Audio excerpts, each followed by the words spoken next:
আসসালামু আলাইকুম রহমতুল্লাহি ওয়া বারাকাতুহু। আলহামদুলিল্লাহি ওয়াহদা ওয়াসসালাতু ওয়াসসালামু আলা মান লা নাবিয়্যা বা'দা। রিসেন্টলি আসলে ফেসবুকে গত গতকালকে ফিলিস্তিনিদের শিশুদের অবস্থা, বড়দের অবস্থা দেখে মনটা খুব খারাপ এবং কি হৃদয়টা কেঁপে উঠল। আসলে আমরা এখান থেকে কি করতে পারি বলেন তো? রমজান মাস, সিয়ামের মাস, দোয়া কবুলের মাস।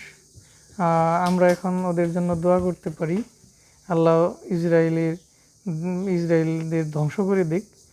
তাদের এই বর্বর হত্যাযজ্ঞ, বোমা নিক্ষেপ, শিশুদের যে মর্মান্তিক ভিডিওগুলো, দৃশ্যগুলো আমাদের সামনে আসে, এগুলো আমাদের খুব কষ্ট দেয়, হৃদয়কে একদম দুমড়ে মুচড়ে দেয়।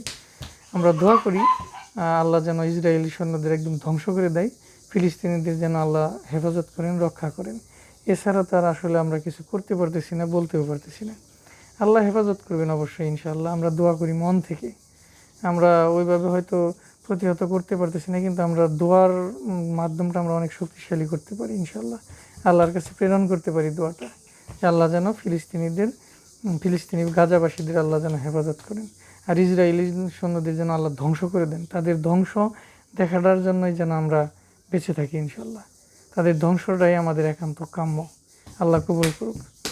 সুবহানাকাল্লাহুম্মা বিহামদিকা আশহাদু আল্লা ইলাহা ইল্লা আনতা আস্তাগফিরুকা ওয়া আতুবু ইলাইক। আসসালামু আলাইকুম ওয়া রাহমাতুল্লাহি ওয়া বারাকাতুহু।